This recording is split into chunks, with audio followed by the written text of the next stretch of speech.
welcome to the ankle mobility workshop. I'm just going to go through some basic ankle mobility and stability exercises for you that hopefully you'll be able to implement into some of your training routines. But first, what I want to do is give you a little bit of background on myself and how we think I'll be able to help you. So I've worked with three GB athletes that have helped them get to the top of their game, and part of that has helped me then set up the studio where I now work with everyday people, helping them achieve their big goals and what they're after.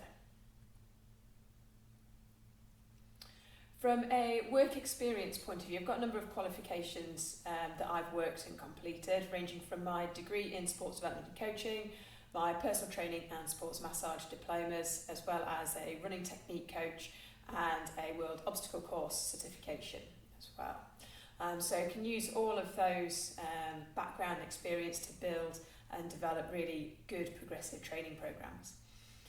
From a racing standout moments for me, taking part in Spartan races and of course the World OCR Championships. But before we get into the main workshop itself, some things I want you to keep an open mind about.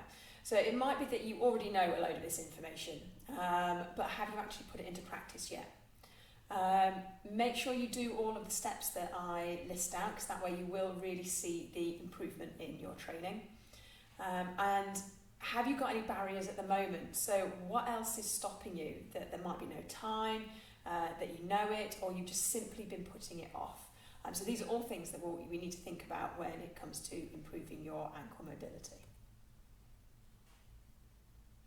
So why is ankle mobility important? Well, the first thing to think about is anything from your feet. It basically starts the movement chain off. So any poor mobility and stability in your feet and ankles can then affect other joints further up your body, especially your knees and your hips. And linking that into running, it's going to put more pressure on you. So having an immobile ankle could mean that your foot arch collapses to compensate to gain extra movement needed to move. So if we link this to exercise and squatting, it's likely that your knees would move inwards when you then squat down, or you're then going to bend your torso further forwards rather than keeping the weight through your hips and heels to gain that additional depth. So a good test to do is to go into that half kneeling position, put a tape measure down against the wall and slowly bend your knee so that so it touches the wall. You want to make sure your foot stays flat during this movement. Keep moving your foot back until your knee can't touch the wall, or that your heel starts to raise off the floor. Measure that point and record it, and then repeat it on the other side, because they'll probably find there'll be a slight imbalance on both sides.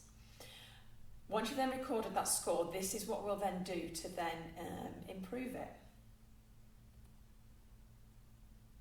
So a couple of the things to look for the results. So you know you're going to pass it if your knee can touch the wall at 5 or more inches further back. Your heel remain firmly planted, your knees align with your feet, and there is no pain whilst you do it. If you've got any ticks in the fail columns, so your knee is unable to touch the wall at a 5-inch distance, your heel pulls off the ground, or your knee collapses inwards to touch the wall, or there's any pain. So the question is, did you pass? So if there are any ticks in that fail column, it's likely that there is an ankle mobility and stability problem that we need to look at. So the next few exercises we're going to do are to improve your ankle mobility. So the first one is looking to mobilise the ankle. So we're looking at getting the bones aligned with each other and sliding over. Now I always include some of these exercises within my one-to-one training clients and within the group sessions as well. So you want to place a resistance band around your ankle. Make sure that it's positioned onto your foot rather than on your lower shin. And then as you bend your knee forwards, you can then pull the band down, and that is just going to create that extra little bit of resistance, but also help the way the bones glide and move over each other.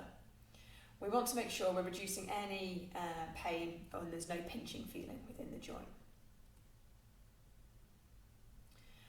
Again, I always advise foam rolling for all of my clients, and particularly for your ankle mobility, we want to focus on your calf and lower leg.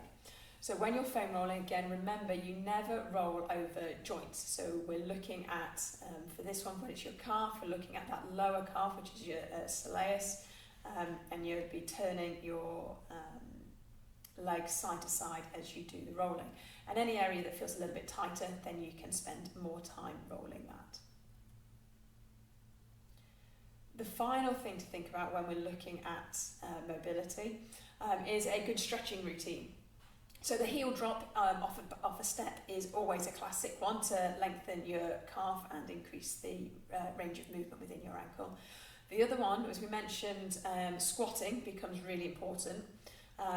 You can take yourself into that squat position, keeping your feet wide, either using a barbell like I've done in this picture, or you could use a weight plate. You can then press down onto your thighs, onto your knee, and as you rotate round, that will again create more of a stretch going through your calf, your Achilles, and down into your ankle. So there we go. There's a few different exercises to keep you going. And as I say, I include all of these within my one-to-one training clients and my group sessions. If you've got any questions or want to know any more information about ankle mobility and stability, then just drop me a message and I'll get back to you.